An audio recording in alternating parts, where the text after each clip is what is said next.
Welcome to the Deep Dive.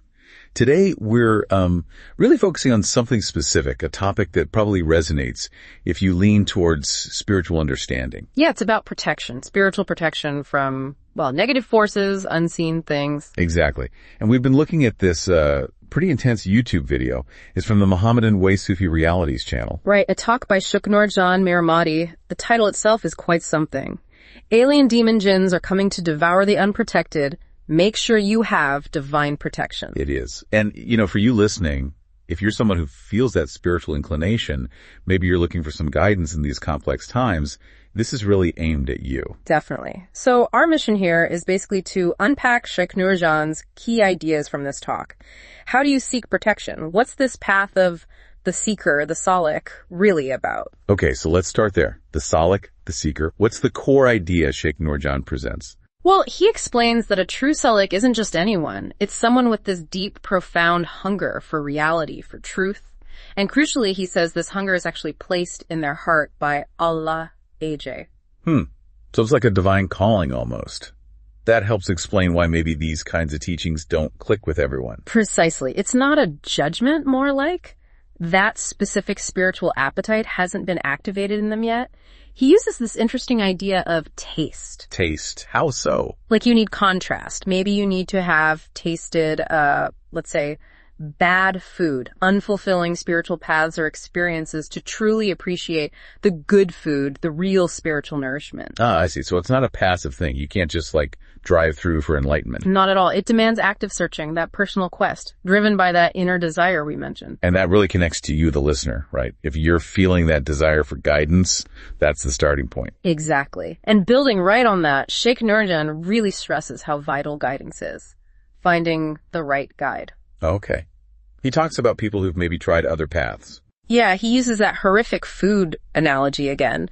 Those unsatisfying experiences, they can actually push someone towards finding a true spiritual oasis, something genuinely nourishing. It's learning through, maybe difficult experiences sometimes. Right. And he describes what real guidance looks like. He does. He says you're guided towards chivalrous men of Allah, AJ.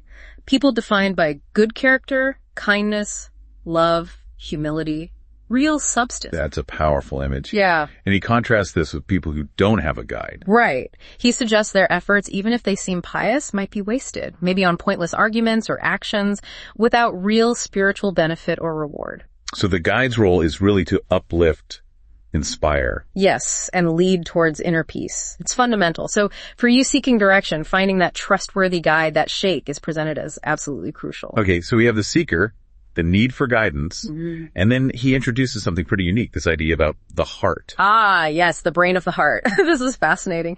He suggests drawing on some, ancient philosophies and even touching on modern science. Wait, science? Well, he mentions the idea of neural connections in the heart, suggesting it's not just pumping blood or feeling emotion, but it has its own kind of intelligence, its own way of thinking and commanding, almost. That flips things around, doesn't it? Yeah. We focus so much on educating the head, the intellect. Exactly. And he argues we often neglect cultivating the heart's wisdom through things like contemplation, meditation, understanding light and soul. He uses some strong words there, doesn't he? About neglecting the heart. He does. He says those who over-rely on the intellect, the head brain, while the heart remains dark or undeveloped are, in his words, retarded in Allah's AJ sight.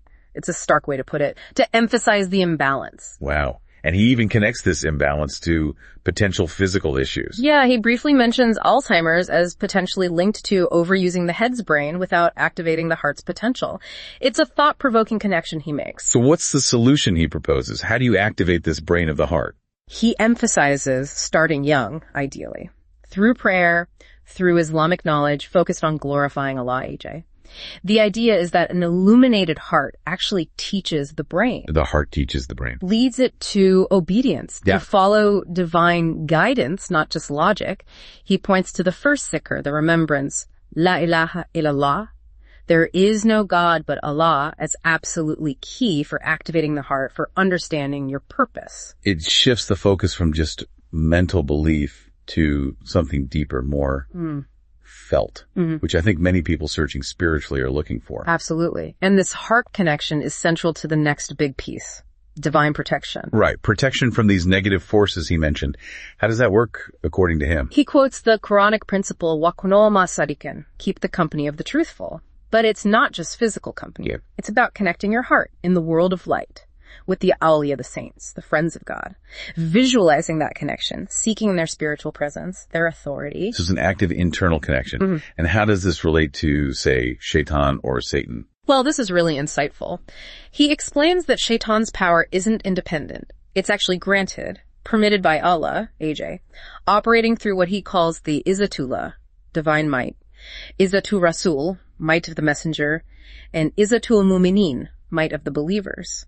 So God's might, the prophet's might, the believer's might. Yes, and it's under the command, the influence of the Ulul Amr. The Ulul Amr. Who are they? These are the divinely appointed spiritual authorities, the guided saints. He says they have the ability by divine permission to actually restrict Shaitan's influence within their field of energy, their spiritual domain. So if someone is experiencing attacks or negative influence? Sheikh Nurjan suggests it might be that the Ulul Amr are allowing certain tests, certain practices for that person's growth. It's not random. But the core message for protection is connection.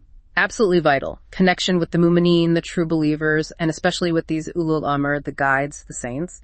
He calls them waliyun mushidun, guided saints with walayat, sainthood. Their spiritual reach, he says, extends into oceans of power. Providing real protection. That's the teaching.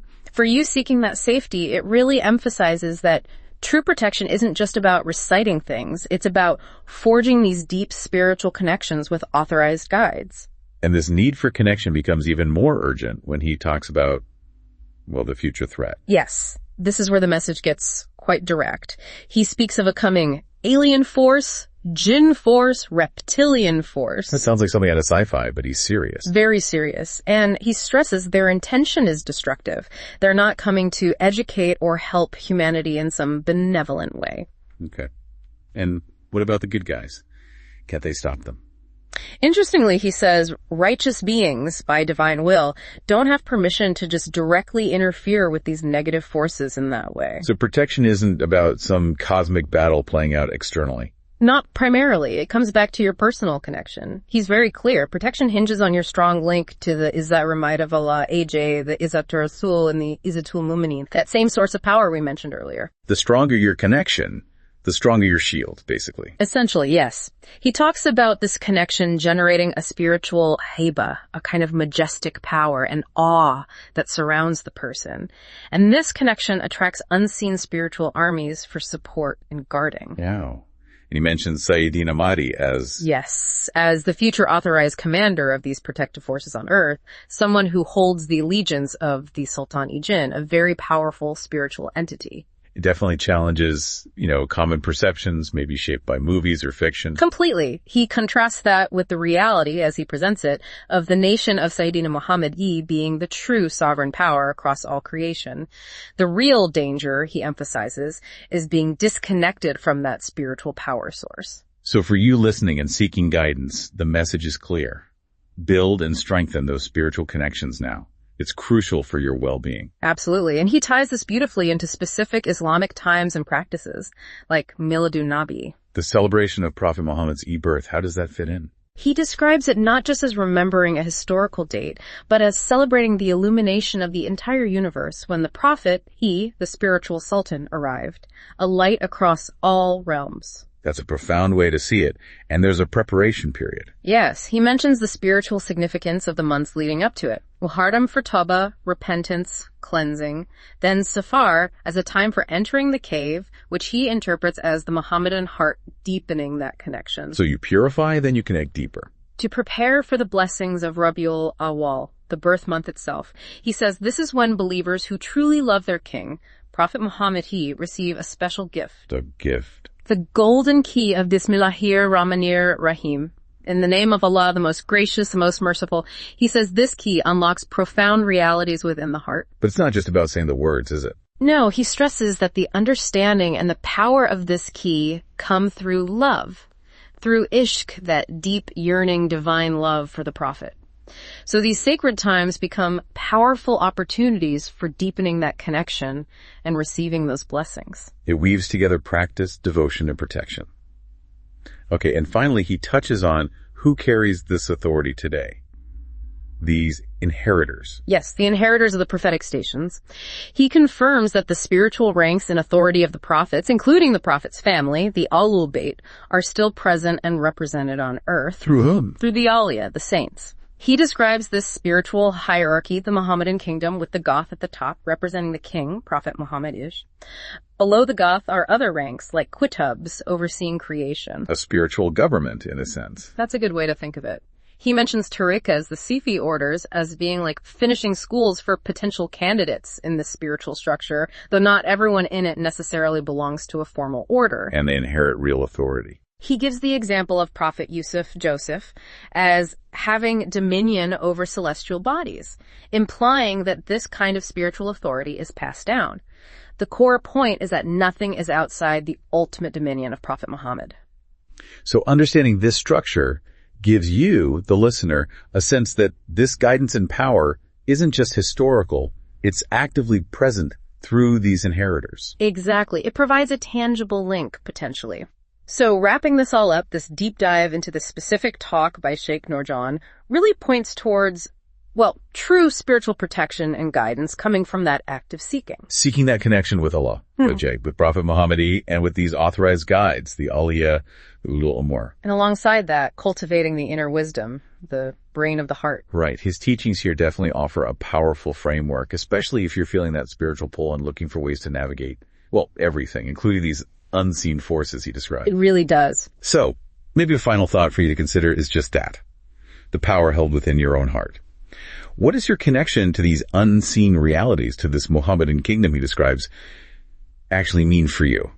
How can you actively nurture that inner knowing and seek genuine guidance in these times? It's a deep question, definitely worth contemplating. May your own journey be one of increasing light and profound divine protection.